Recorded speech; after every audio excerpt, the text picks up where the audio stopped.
Bismillahirrahmanirrahim. Assalamualaikum warahmatullahi wabarakatuh. Innal hamdalillah nahmaduhu wa nasta'inuhu wa nastaghfiruh wa na'udzu billahi min shururi anfusina wa sayyiati a'malina. May yahdihillahu fala mudilla lahu wa may yudlil fala hadiya lahu. Asyhadu an la ilaha illallah wa asyhadu anna Muhammadan abduhu wa rasuluh. Amma ba'd. Bapak Ibu wali santri Madrasah Aliyah Al-Madinah yang dimuliakan oleh Allah Tabaraka wa ta'ala, pada hari ini Bapak Ibu telah menerima hasil belajar di akhir tahun ajaran 2019-2020. Dan saya berharap Bapak Ibu berbahagia dengan hasil yang telah dicapai oleh para ananda. Bapak Ibu tidak perlu berkecil hati sekiranya ada di antara ananda yang mungkin nilai kognitifnya itu belum memuaskan Bapak Ibu sekalian. Karena pendidikan itu tidak hanya terpusat pada pengembangan ranah kognitif atau pengetahuan, tetapi yang justru lebih penting adalah bagaimana anak-anak kita memiliki perilaku dan keterampilan yang mencukupi untuk menghadapi masa depannya. Bapak Ibu wali santri yang dimuliakan oleh Allah Tabaraka wa ta'ala, jadi pendidikan itu mengembangkan semua aspek kehidupan manusia. Dan juga perlu kita mengingat bahwa setiap anak atau setiap orang itu mesti memiliki keunggulan. Di samping Allah ciptakan padanya kelemahan-kelemahan. Ada anak yang mungkin dia unggul di ranah pengetahuan, tetapi dia mungkin lemah dari sisi keterampilan. Demikian pula sebaliknya. Maka mari Bapak Ibu, kita tidak perlu terfokus pada ranking, ya, tetapi kita hendaknya senantiasa melihat sisi-sisi positif, hasil-hasil perilaku dari anak-anak kita, karena itulah yang paling pokok untuk kita sebagai orang tua. Bapak Ibu wali santri yang saya muliakan, bahwasanya kita pada hari-hari ini menghadapi situasi yang tidak normal, ya, dimana Bapak Ibu sudah mengalami di akhir semester 2 kemarin, anak-anak diminta untuk belajar di rumah karena situasi dan kondisi. Dan juga ini anjuran dari pemerintah kita. Dan untuk tahun ajaran baru 2020-2021 juga demikian. Ya, karena kita masih di zona merah, maka kita belum diperkenankan untuk kembali membuka pembelajaran secara tatap muka. Maka ananda semuanya dimohon untuk belajar di rumah masing-masing dengan bimbingan Bapak Ibu sekalian, ya. Dan nanti pihak sekolah akan melakukan pembelajaran secara online. Tetapi sebagaimana kita maklumi, nanti yang banyak berperan adalah orang tua wali santri.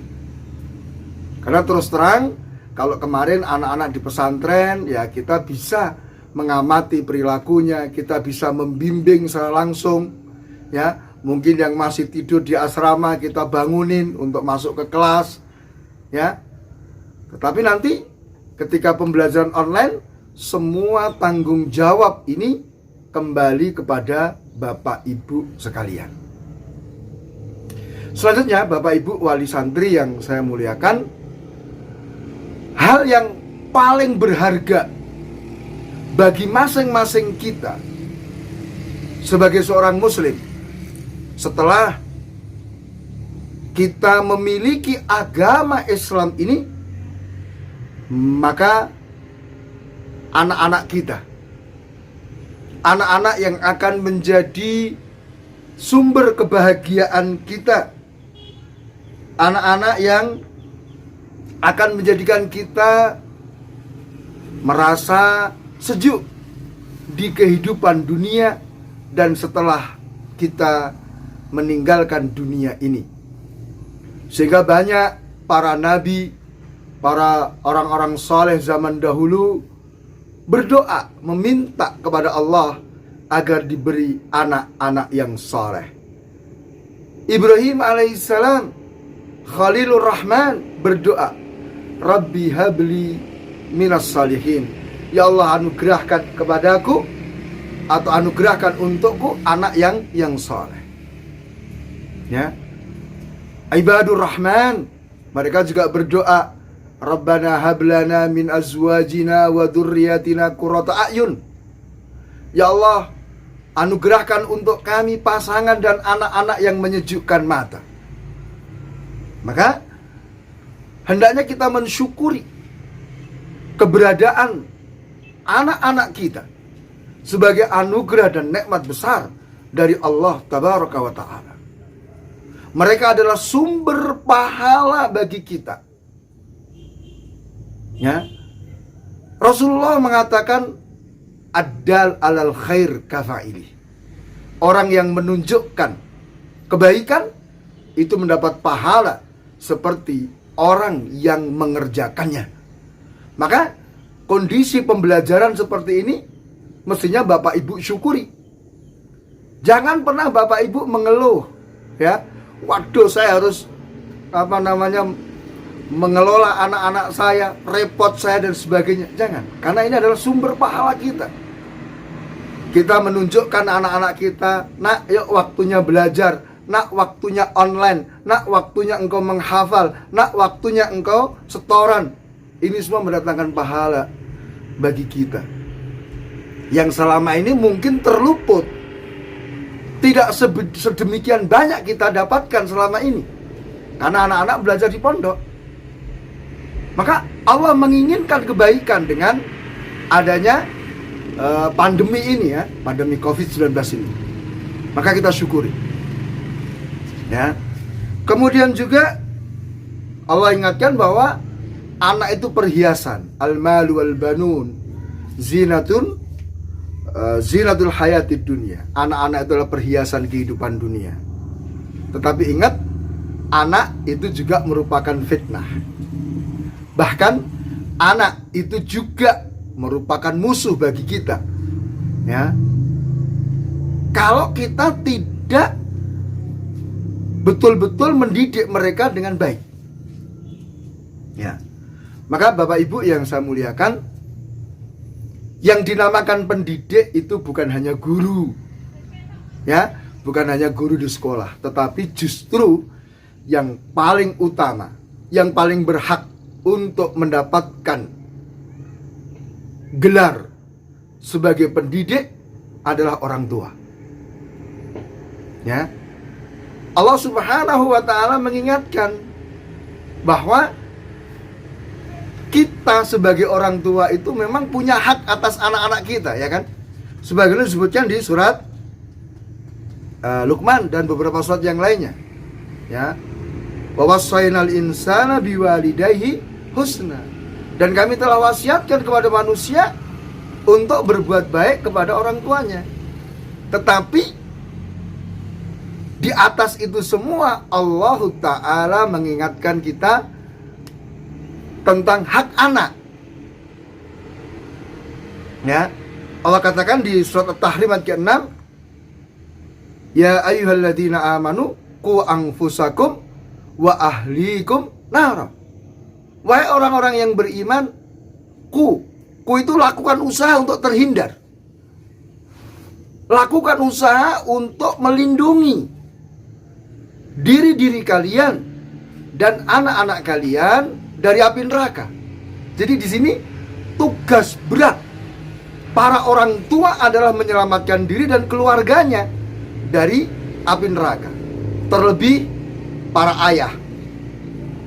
Ya, mungkin Bapak Ibu dulu ketika menjadi manten, ya, ketika menikah sering dinasihati, ya, tentang hak dan kewajiban, memberi nafkah dan sebagainya. Tapi mungkin ini yang belum tersampaikan pada waktu pernikahan. Tugas berat seorang suami, seorang ayah adalah menyelamatkan diri dan keluarga dari api neraka. Ayat ini dijelaskan oleh Ali bin Abi Thalib dan para sahabat yang lain, yaitu adibuhum wa'allimuhum, ajari mereka, didik mereka. Ini.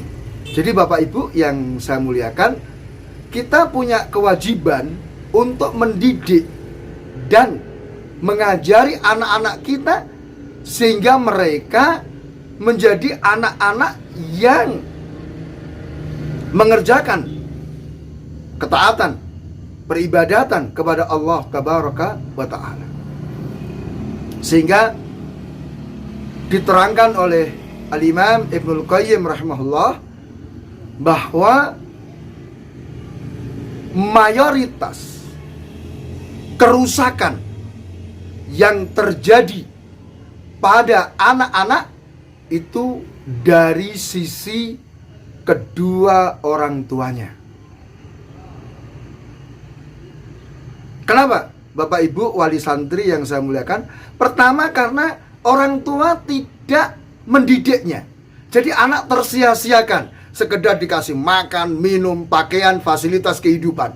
Tidak pernah dididik untuk taat, tidak pernah diajari ketaatan kepada Allah. Yang kedua, kenapa anak rusak? Karena orang tua salah dalam melakukan pendidikan. Sebagaimana Bapak Ibu melihat pada hari ini banyak sekali orang tua yang orientasi pendidikannya adalah apa? Dunia. Bapak Ibu bisa melihat bagaimana mereka memilih sekolah tidak lagi dititik tekankan pada pendidikan agamanya, tapi semua orientasinya dunia. Uang, jabatan. Ya, sehingga banyak kita lihat Bapak Ibu orang tua yang bangga anaknya meraih gelar ini, tetapi dia tidak mengerti tauhid. Ya, anaknya mendapatkan jabatan ini dan itu, tetapi tidak mengerjakan sholat. Mereka bangga dengan itu. Maka Bapak Ibu yang saya muliakan, para wali santri Madrasah Aliyah Al-Madinah yang dirahmati oleh Allah, kita bersyukur Allah berikan taufik kepada kita. Kita punya arahan bahwa kita mendidik anak-anak kita fokus kepada perkara agama, menanamkan agama. Di samping nanti kita akan ajarkan kepada anak-anak kita life skill, keterampilan hidup. Karena ya namanya hidup di dunia, ya kita butuh makan, kita butuh bekerja. Maka nanti silakan dilihat potensi dari anak-anak yang kita miliki. Dia keterampilannya mengarah kepada apa? Itu kita kembangkan. Bapak Ibu yang dimuliakan oleh Allah Tabaraka wa Ta'ala, sebagai seorang pendidik yang cerdas, tentu kita akan berusaha bagaimana menjaga anak-anak kita, bagaimana mengembangkan, ya, mengawasi dan terus mencari berbagai sarana, berbagai cara agar kita sukses dalam mendidik anak-anak kita. Meskipun kadang dalam usaha itu kita harus mengorbankan waktu, mengorbankan tenaga, bahkan harta kita. Nah, mungkin kalau selama ini ya Bapak Ibu berkorban dari sisi harta yang paling banyak, maka dalam kondisi COVID-19 nanti Bapak Ibu juga akan dituntut pengorbanan waktu, pengorbanan tenaga, pikiran. Bagaimana mengajari anak-anaknya di rumah, bagaimana mengontrol. Ya. Maka ini penting. Kalau Bapak Ibu meyakini bahwa anak-anak kita adalah harta yang paling berharga setelah agama. Kalau Bapak Ibu meyakini bahwa anak-anaknya adalah buah hatinya, maka sebagaimana kita setiap hari bekerja mencari rezeki, maka kita juga akan terus berusaha mendidik anak-anak kita. Sebagaimana kita berusaha semaksimal mungkin mengembangkan harta, maka kita pun juga akan semaksimal mungkin mengembangkan anak-anak kita. Ya, maka sebagai seorang pendidik, mari kita hendaknya apa? Ya, pembicaraan kita, pikiran kita itu kepada pendidikan. Ya, sebagaimana orang yang sibuk dengan pekerjaannya, setiap kali ketemu orang kan, wah ini ada bisnis apa ini? Bagaimana usahamu? Bagaimana ini? Kaitannya dengan masalah rezeki. Maka nanti kita juga demikian. Nanti monggo ya Bapak Ibu, kalau ada kesulitan, ada masalah, silakan dikonsultasikan dengan pihak sekolah, dengan guru pengampunya. Gimana anak saya kok begini? Gimana kok hafalan anakku begini? Kenapa ini? Bagaimana cara mengajarkan ini? Bagaimana membimbing ini? Nah, itu silakan dikonsultasikan kalau memang Bapak Ibu mengalami kesulitan. Ini kesempatan Bapak Ibu untuk masing-masing kita belajar mendidik anak-anak kita. Karena menurut surat At-Tahrim tadi, tanggung jawab pendidikan hakikatnya ada di pundak orang tua, khususnya para ayah. Bahkan kalau boleh dikatakan, ayah itu ibaratnya adalah kepala sekolah di satu lembaga pendidikan, sedangkan ibu itu adalah gurunya, pelaksananya.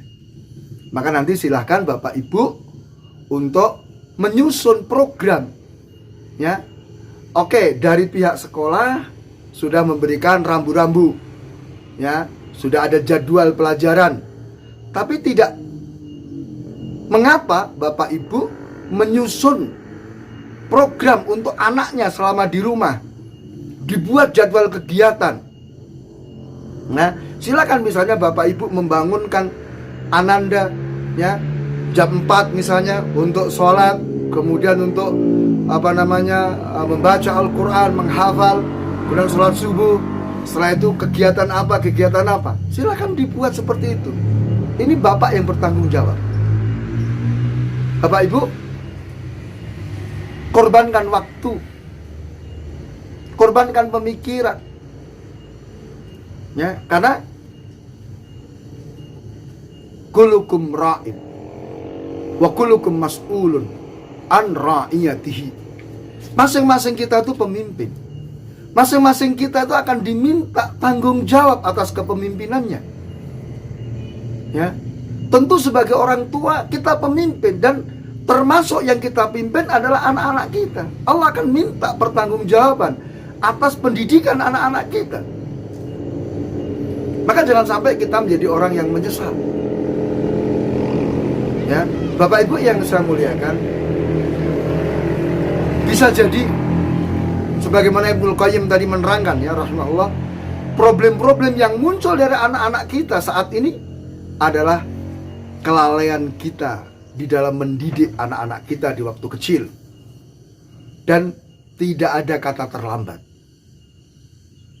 Ya, tidak ada kata terlambat. Kita bisa melihat Bapak Ibu dalam sejarah, para sahabat itu mayoritas masuk Islam udah dalam usia tua, karena udah dewasa gitu loh.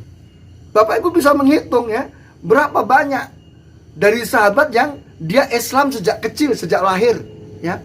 Gitu. Sangat sedikit, mayoritas sudah tua-tua. Tapi Rasul bagaimana bisa mendidik mereka dengan baik sehingga menjadi sebaik-baik generasi. Maka kesempatan, mari Bapak Ibu kita belajar. Ya, belajar bagaimana mendidik anak-anak kita. Terlebih ya, saya ingatkan kepada diri saya dan juga kepada Bapak Ibu wali santri yang saya muliakan, anak-anak kita itu di usia remaja. Ya, di usia balik awal. Ya, SMA. Itu akan banyak mengalami perubahan-perubahan. Mungkin Bapak Ibu banyak yang kaget, dulu anakku demikian kok sekarang demikian. Maka jangan bingung. Ya, ada hal-hal yang memang itu sifatnya alamiah. Yang itu mesti terjadi. Ya.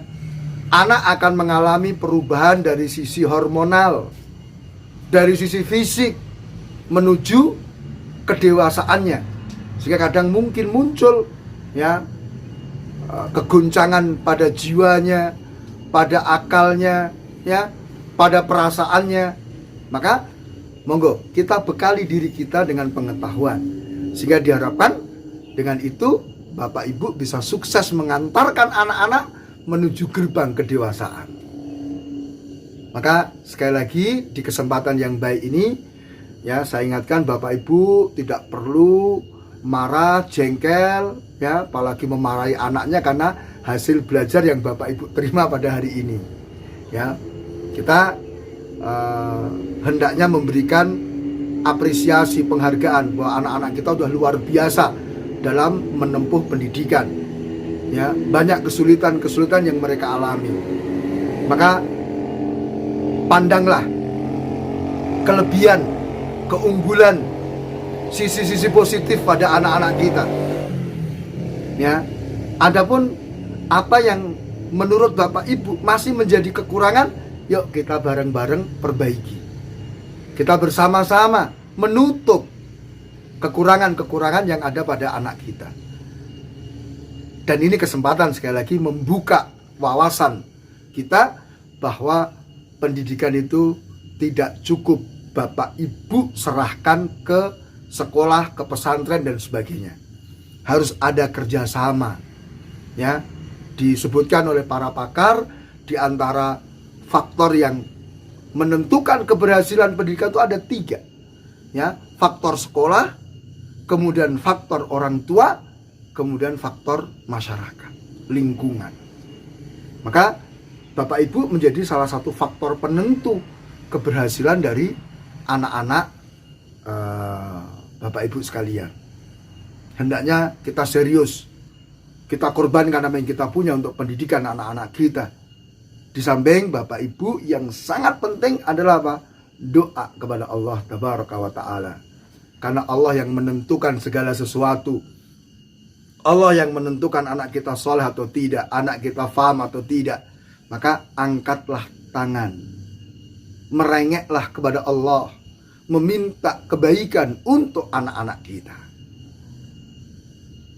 Bapak Ibu mungkin masih ingat Ibrahim alaihissalam. Beliau teladan bagi kita. Bahkan Rasulullah pun diperintah oleh Allah untuk mengikuti Ibrahim alaihissalam. Maka otomatis kita pun juga terkena perintah itu. Kita dapati beliau alaihissalam, nanti Bapak Ibu bisa baca dalam Al-Quran ya, setiap kali berdoa untuk dirinya, pasti dia masukkan anak keturunannya dalam doa itu. Ya, misalnya Rabbi ja'alni muqimas sholati wa min dzurriyyati. Ya Allah, jadikan aku orang yang menegakkan sholat, demikian pula anak keturunanku. Jadikan pula mereka orang-orang yang menegakkan sholat. Luar biasa. Dan ini pintu kebahagiaan, ini pintu yang mendatangkan kebaikan yang sangat luar biasa untuk diri-diri kita. Maka Bapak Ibu, siapkan diri kita masing-masing untuk menghadapi model pembelajaran baru ya. Ya, pembelajaran melalui online ya. Sehingga kita berharap kepada Allah mendapatkan kebaikan-kebaikan yang sangat banyak dari kondisi yang sekarang kita hadapi. Mudah-mudahan apa yang saya sampaikan pada kesempatan ini menjadi pintu kebaikan untuk kita semua, dan mudah-mudahan Allah Ta'ala nanti akan mempertemukan kita di taklim-taklim selanjutnya. Dan yang penting juga kita memohon kepada Allah untuk kita dipertemukan nanti di surga Allah bersama anak-anak kita. Kurang lebihnya saya mohon maaf. Subhanakallahumma wa bihamdika asyhadu an la ilaha illa anta astaghfiruka wa atubu ilaik. Wassalamualaikum warahmatullahi wabarakatuh.